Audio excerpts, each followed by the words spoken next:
أصدقائي أحبابي متابعينا في كل مكان، أهلا بيكم على قناة أيمن سبورت 2 وحلقة جديدة من حلقات فرفوش وأصحابه. الأهلي فقد حلم التأهل للنهائي، نهائي كأس العالم للأندية بعد الهزيمة 2-0 من الفريق البرازيلي بسبب الخطأ المتكرر في كل الماتشات في الآونة الأخيرة، ألا وهو إهدار الفرص السهلة أو إهدار الفرص بصفة عامة، أدت لخسارة الأهلي لمباراته في النصف النهائي.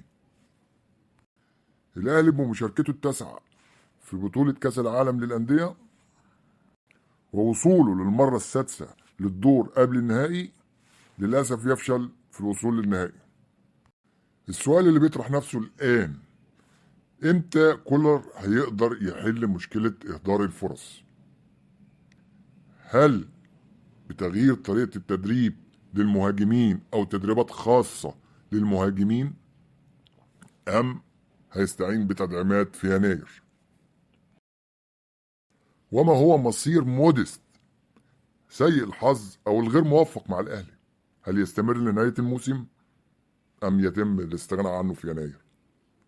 وهل يكفي مهاجم واحد صريح أم مطلوب 2 مهاجمين في المركز رأس الحربة؟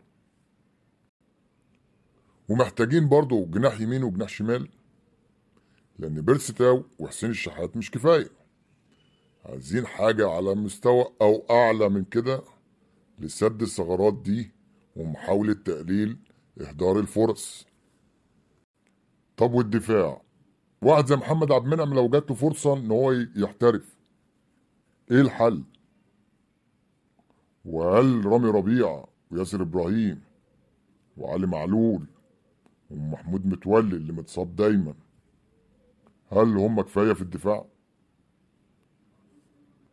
الأهلي محتاج تدعيمات، مش في الأجنحة وبس ولا في راس الحربة وبس، لا، محتاج تدعيمات بصفة عامة في الفرقة كلها، على الأقل الدفاع والهجوم.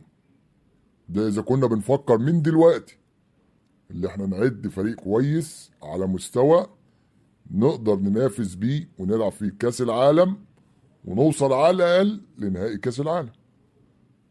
أصدقائي أحبابي متابعينا في كل مكان، انتظرونا في حلقة جديدة من حلقات فرفوش وأصحابه على قناة أيمن سبورت 2، والسلام عليكم.